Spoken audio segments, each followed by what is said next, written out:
우리는 해마다 고난의 주간을 맞습니다. 또 고난의 한 주간이 가면 또 우리가 부활의 아침을 그렇게 기념하는 주일, 부활주일로 우리가 지내게 됩니다.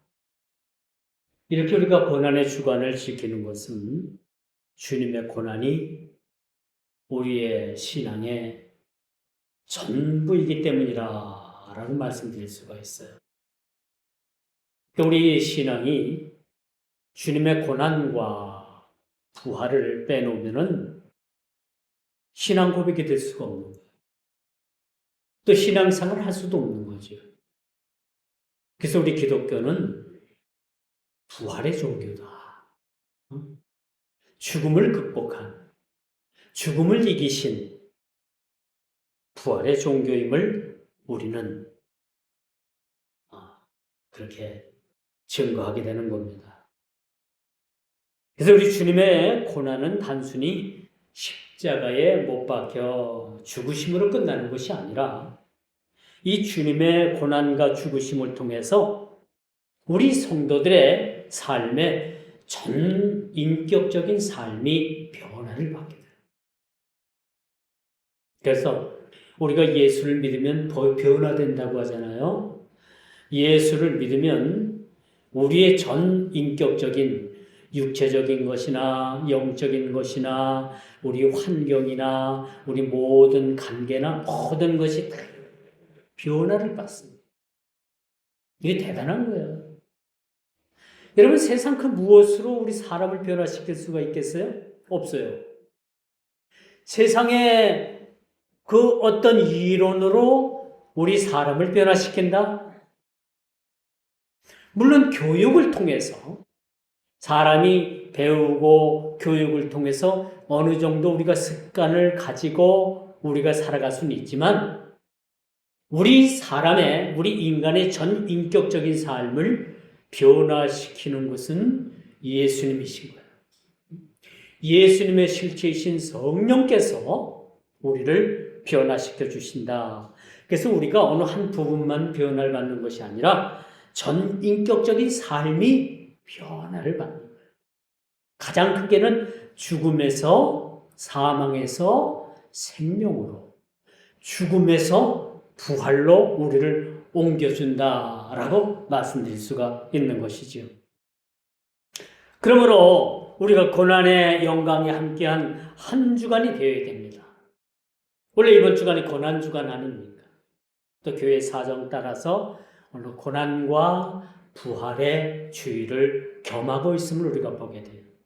저는 설교 준비를 하면서 고난의 주간의 말씀과 부활의 말씀을 어떻게 이렇게 조화롭게 전할 것인가 라는 것에 대해서 참 상당히 고민을 많이 했어요. 그리고 한 부분은 고난에 대해서, 또 한 부분은 부활에 대해서, 마지막 결론은 고난을 통해서 우리에게 주어지는 이 부활의 기쁨을 우리가 되찾는 것이 우리의 성도들의 목적이라는 사실을 가지고 말씀을 준비를 했습니다.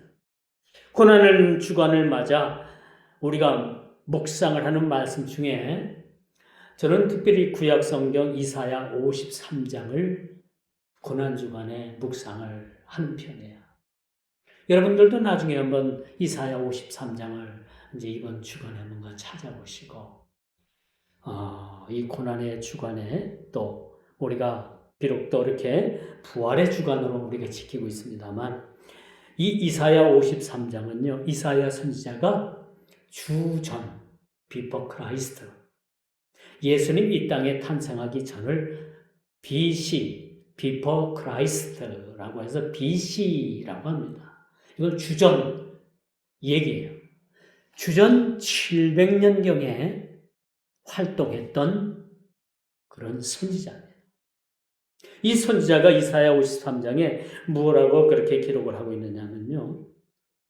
예수 그리스도의 고난과 죽으심 그리고 부활하심을 가장 정확하게 적절하게 표현한 선지자 중에 한 분입니다. 1절부터 다 보면 시간상 다 볼 수는 없습니다만 53장 5절을 제가 한번 보면 그가 찔림은 우리의 허물을 인하며 그가 상함은 죄악 때문이라 우리의 죄악 때문이라 그가 징계를 받음으로 우리는 평화를 누리고 그가 채찍에 맞음으로 우리는 나음을 입었도다 라는 말씀으로 예수 그리스도께서 고난 받으실 것과 고난 후에 그 죽음에서 다시 부활하셔서 생명의 본이 되는 생명의 주체가 되는 분이라는 것을 일찍이 예수님 오시기 700년 전에 그렇게 예언했던 선지자의 말씀을 우리가 보게 됩니다. 예루살렘 성전은 철저하게 파괴가 됐습니다. 바벨론 느부갓네살에 의해서 예루살렘 성뿐만 아니라 그 예루살렘 성전이 철저하게 파괴가 되고 그들은 이국 땅으로 그렇게 포로가 돼서 붙잡혀가는 모습을 우리는 보게 됩니다. 이 모습은 여러분 마치 이스라엘은 주님의 고난처럼 민족의 최대 고난 위기가 찾아왔는데 그것이 바벨론 군대에 의해서 여러분 예루살렘이 멸망을 받았다는 거예요. 오늘 본문 2장 1절에도 그렇게 말씀을 하지요.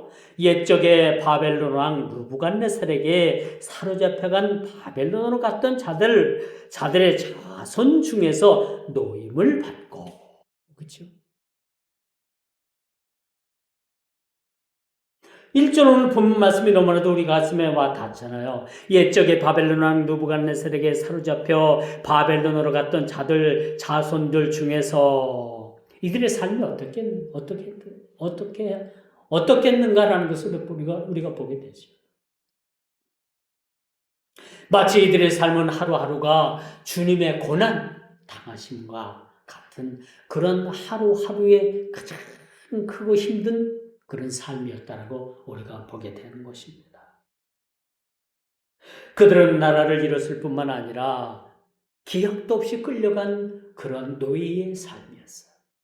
자유의 몸이 아니라 포로되고 노예되고 자유를 빼앗기고 억압을 당하고 먼 이국 땅에 가서 여러분 기약도 없이 돌아올 기약도 없이 그렇게 끌려가서 그곳에 가서 그 처참한 노예 생활을 하는 것이 여러분 쉬운 일은 아닌 거예요. 얼마나 그들에게 고통이었겠습니까? 마치 이 말씀 속에서 주님께서 그 죄인 한 사람을 저와 여러분 그 한 사람 한 사람들을 위해서 주님께서 십자가에 못 박혀 피 흘려 죽으시기까지 우리를 사랑하셨다라면 여러분 믿으시겠습니까? 그들은 나라를 잃었을 뿐만 아니라 기약도 없이 끌려간 포로의 삶을 사는 사람들이었습니다. 그들에게는 희망도 없어요. 내일에 대한 기약도 없습니다. 그런 삶을 사는 것은 마치 우리 예수님께서 그 죄인들을 위해서 저와 여러분들을 그 죄에서 구원하시기 위해서 그 어둠 칠흑과 같은 그런 십자가에 달리셔서 그 사망의 그런 무덤 속으로 들어갔다는 사실을 우리는 보게 됩니다. 이것은 여러분 절망과 낙담 그 자체였습니다. 예수님께서 십자가에 못 박혀 죽으시자 많은 예수님을 따랐던 그 무리들이 예수님을 떠났어요. 그 중에는 배가 고파서 예수님을 따랐던 자들도 있고요. 그 중에는 진짜 예수님께서 하나님의 아들임을 알고 따랐던 자들도 있고 여러 부류의 사람들도 있었지만 결론은 뭡니까? 예수님께서 십자가에 못 박혀 죽으시자 뿔뿔이 떠났다는 거예요. 다 떠났다는 거예요. 이게 슬픈 겁니다. 이게 슬픈 거예요.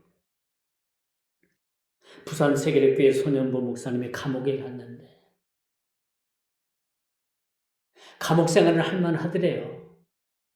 그런데 우리 기독교에서 우리 교회들을 탄압하는 것에 대해서 어떠한 기독교 단체나 어떠한 교회도 성명서 하나 내지 않더라 라는 것에 대해서 그 목사님은 상당히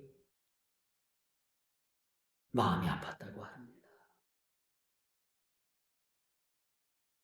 백성들의 운명은 주님께서 십자가에 모든 것을 내어주어야만 했던 십자가의 죽으심과 같은 절망의 순간이었을 겁니다. 예수님께서는 십자가에 못 박아 죽으셨어요. 완전히 영혼이 떠나면서 예수님의 영혼이 떠날 때 엘리 엘리 라마 사막다니 나의 하나님 나의 하나님 어찌하여 나를 버리시나이까 그 말씀을 하시고 운명하시더라. 영혼이 떠나가시더라. 여러분 죽음이 뭔지 압니까? 단지 맥박이 안 뛰고 심장이 안 뛰는 게 죽는 것이 아니에요. 죽음이라는 것은요, 성경적으로 정의를 하면 우리 육체에서 영혼이 분리되는 거예요. 우리 예수님 오시기 전에 우리가 죽는 사람들은 우리 영혼이 일단은 우리 육신을 떠나서 하나님 나라에 먼저 가게 돼요. 예수님도 마찬가지였죠. 그의 영혼이 떠나가시더라. 성경은 그렇게 기록을 합니다. 여러분 성경은 이렇게 주님의 죽으심을 이렇게 표현을 합니다. 우리가 아직 죄인 되었을 때에 그리스도께서 우리를 위하여 죽으심으로 하나님께서 우리에게 대한 자기의 사랑을 확정하셨느니라. 왜 예수님께서 십자가에 못 박혀 죽으셨다고요? 우리에 대한 자기의 사랑을 확증하기 위해서 죽으셨다. 이것이 로마서 5장 8절에 그렇게 기록을 합니다. 참 이 말씀을 우리가 받아들이기에는 너무나도 벅차고 너무나도 이 말씀이 너무나도 크게 다가오죠. 우리의 죄를 위해서, 우리를 사랑하시기 위해서 자기의 사랑을 우리에게 전가하기 위해서 십자가에 못 박아 죽으셨다. 우리에 대한 자기의 사랑을 확정하기 위해 주님께서는 죽음의 십자가를 마다하지 않으셨다.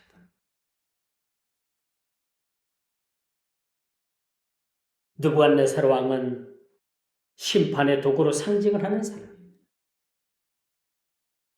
바벨론 제국의 그 느부갓네살 왕이 오늘 본문 2장 1절에 그렇게 말씀이 나오잖아요. 바벨론 제국의 느부갓네살 왕은 적어도 성경에 기록된 이 이름은 여러분 명예로운 이름은 못 되는 거예요. 명예롭지 못한 그런 왕으로 기록을 합니다. 비록 이 왕이 하나님의 심판의 도구로 사용이 되었지만은 이 왕은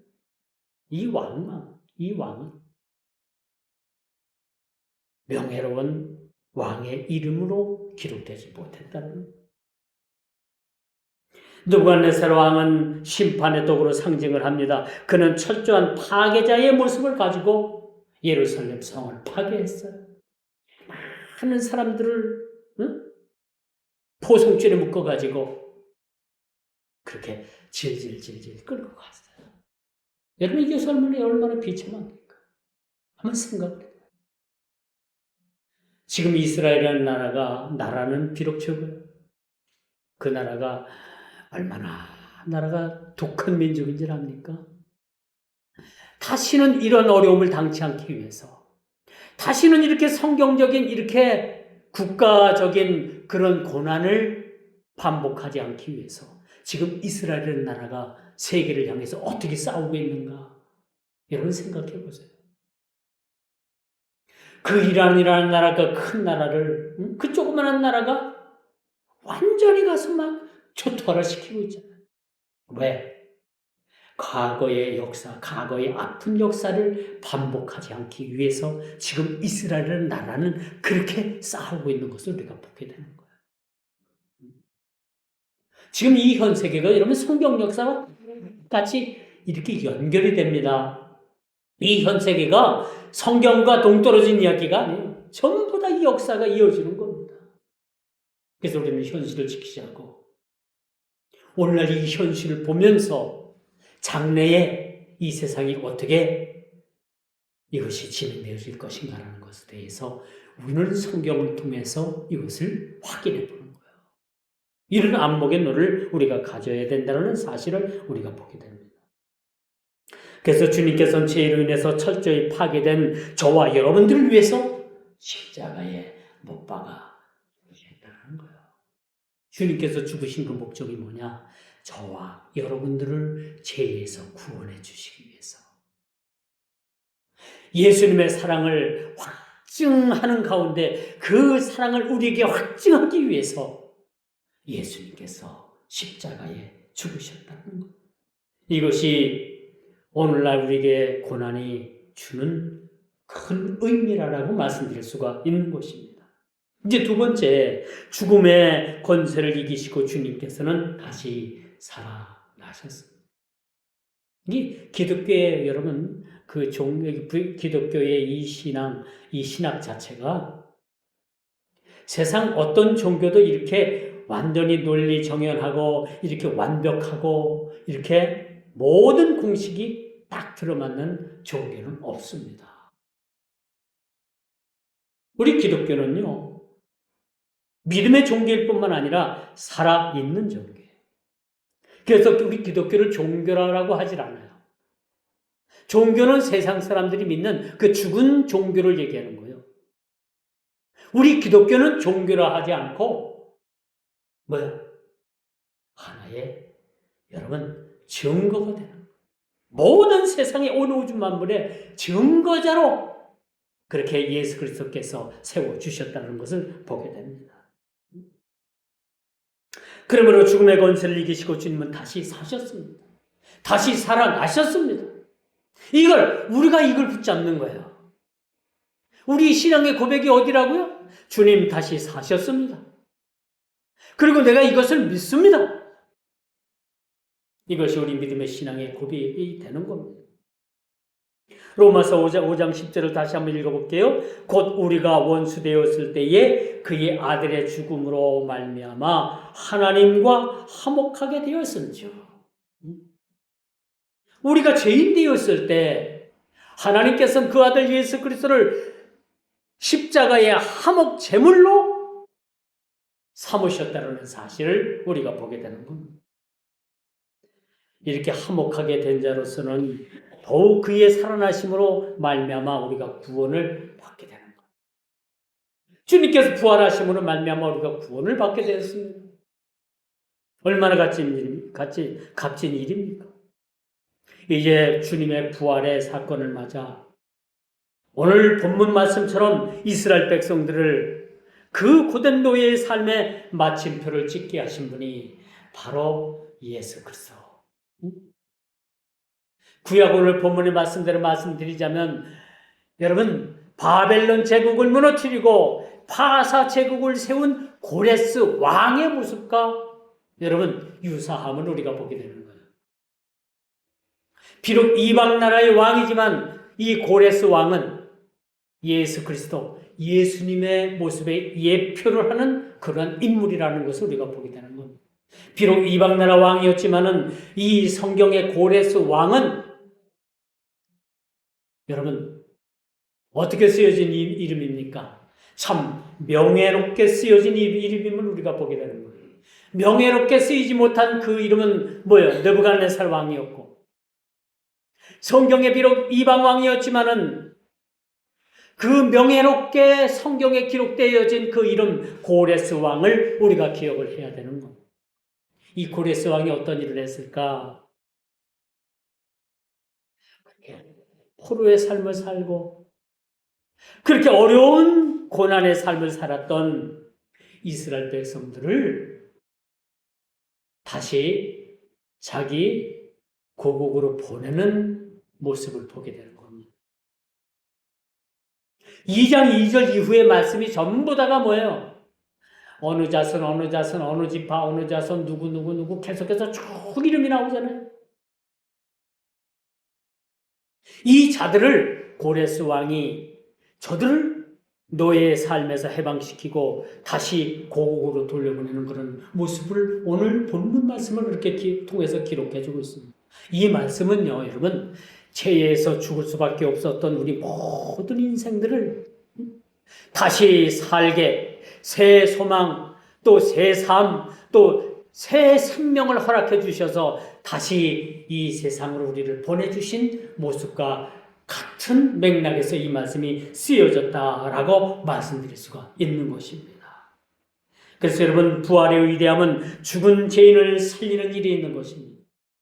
주님의 부활은 전적으로 죽은 자를 다시 살리는 역사를 기록한 것이, 그 사건이 바로 우리의 신앙의 고백이 되어진다라고 말씀드릴 수가 있는 겁니다. 그래서 여러분, 요한복음 11장 25절을 보니까 예수께서 그런 말씀을 하셔요. 나는 부활이요 생명이니 나를 믿는 자는 죽어도 살겠고 나를 믿는 자는 죽어도 산다는 거예요. 우리가 이 말씀 붙잡고, 그렇죠? 비록 우리 육신은 주님 오시기 전까지 우리가 죽는다면 비록 우리 육신은 그 땅속으로 들어간다 하더라도 죽은 것이 아니라, 그렇죠? 죽은 것이 아니라 나를 믿는 자는 죽어도 살겠다는 이 말씀 붙잡고 부활의 생명에 우리가 참여하게 된다는 사실을 믿으시기를 주님의 이름으로 축원드리겠습니다. 이게 우리가 부활의 소망을 가지고 우리가 세상을 살아가게 됩니다. 주님 말씀하신 대로 주님께서는요, 죽음의 권세를 이기시고 깨뜨리시고 사흘 만에 다시 사셨습니다. 신자는 이를 위해서, 신자는 이를 신앙의 고백으로 우리가 받아들이게 되는 거예요. 우리의 신앙의 고백이 뭐예요? 주님 십자가에 못 박아 죽으셨다가 사흘 만에 사망의 권세를 깨뜨리시고 사흘 만에 다시 사신 겁니다. 이것이 우리 신앙의 고백이 되게 되는 거죠. 이것이 우리 진정한 신앙의 고백인 것이죠.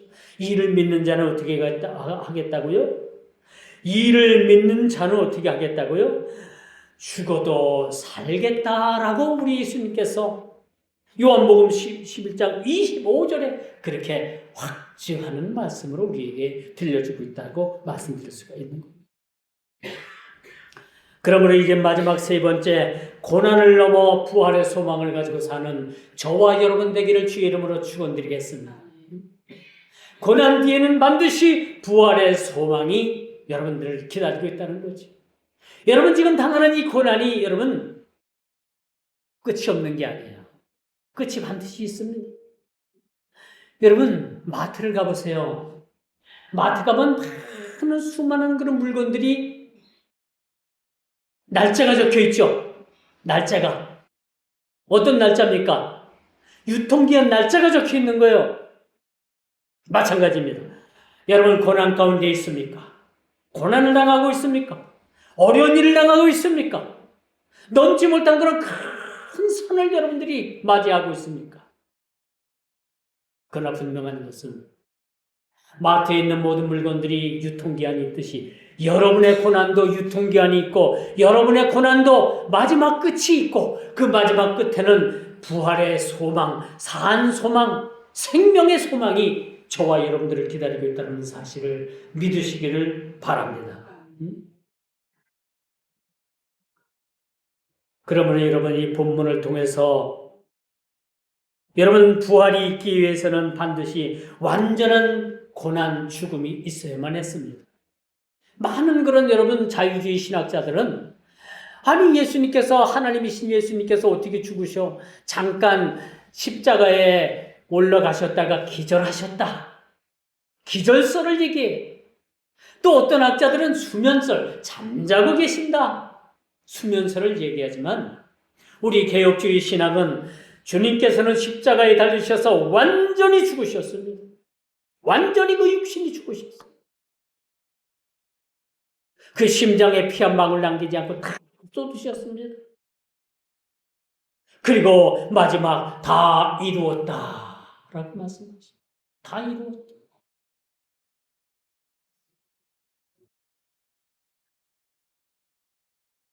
바벨론이라는 죽음의 용광로와 같은 곳에서 노임을 받았다라는 거야.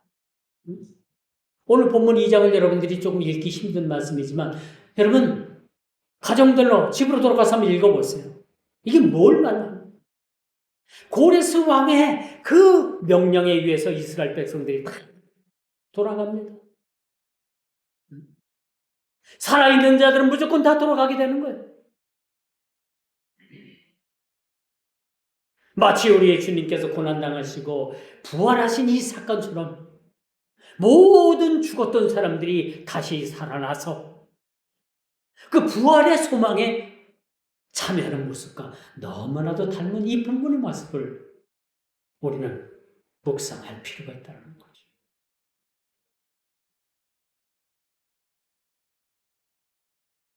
이스라엘 백성들이 각자의 성읍으로 돌아갔다 라는 말씀을 오늘 본문이 그렇게 시작을 합니다. 잃어버렸던 하나님의 백성으로서의 지위와 사명을 다시 그들은 되찾은 거예요. 이스라엘 백성들이 단순하게 자기 고국으로 돌아갔다는 그런 의미가 아니라 이것은 영적인 의미로 볼 때, 더 연관성을 가지고 볼 때 우리 주님께서 부활의 소망을 통해서 그 죽은 자를 살린 그런 사건과 비유할 수 있다라고 말씀드릴 수가 있는 거죠.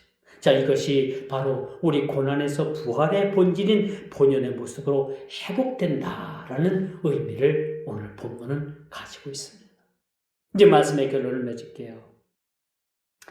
이 본문 2장 전체를 가득 채운 이 아름다운 이 숫자는 단순히 숫자만을 얘기하는 게 아니에요. 죽음에서 생명으로 옮겨진 부활한 자들의 명부. 출석부입니다. 출석 명부예요. 장차 우리가 주님 앞에 가 서게 될 때 우리의 이름들이 불려지잖아요. 저의 이름도 불려질 것이고 여러분들의 이름도 불려질 것이고 먼저 죽었던 자들, 예수를 믿다 죽었던 자들도 먼저 그들의 무덤이 터지고 그들이 먼저 부활하신 주님을 맞이하고 그들의 이름도 불려질 것입니다. 2장 2절 이하부터 여러분 읽으면 조금 읽기가 좀 거북할 수도 있어요. 그런데 하면 차근차근 밥을 한 술 먹고 그것을 곱씹고 되씹고 여러 번 씹어보세요. 밥에서 단맛이 난다니까. 여기 어디 자손 어느 지파 누구 명수가 다 나와요. 이걸 보면서 우리는 무엇을 생각해야 되느냐. 예수님의 부활의 약속을 믿고 그렇게 기다렸던 자들의 이름과도 같은 모습이라는 거야. 그러므로 여러분, 고난은 우리를 무너뜨리기 위함이 아니에요. 여러분, 육신적인 고난, 영적인 고난, 물질의 고난, 여러 가지로 고난 가운데 있다 하더라도 그 고난은 여러분들을 무너뜨리고 예수 못 믿게 하고 죽음의 자리까지 내몬다 하더라도 고난은 우리를 무너뜨리기 위함이 아니라는 거예요. 우리를 다시 예루살렘의 그 통치, 하나님께서 다스리시는 그 통치하는 그 세계로 우리를 다시 인도하신다는 그 사실을 오늘 이 부활의 소망을 통해서 다시 한번 말씀드릴 수가 있는 것입니다. 우리를 다시 back to the 예루살렘, 다시 우리를 예루살렘으로 불러주시고 그 생명의 명부를 통해서 우리의 이름을 불러주시는 거예요. 오늘 2장 전체가 이름들이 불려지잖아요. 너무 멋진 이름들이 불려지잖아요.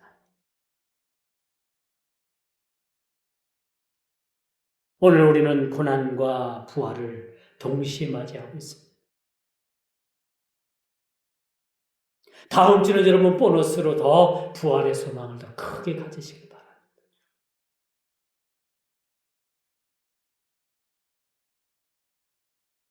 예루살렘으로 우리를 보내주기 위해서, 새 예루살렘으로 우리를 보내주기 위해서, 새 예루살렘이 어디예요? 하나님 보호자가 계신 그 천국으로 우리를 불러주시는 거예요. 궁극적으로.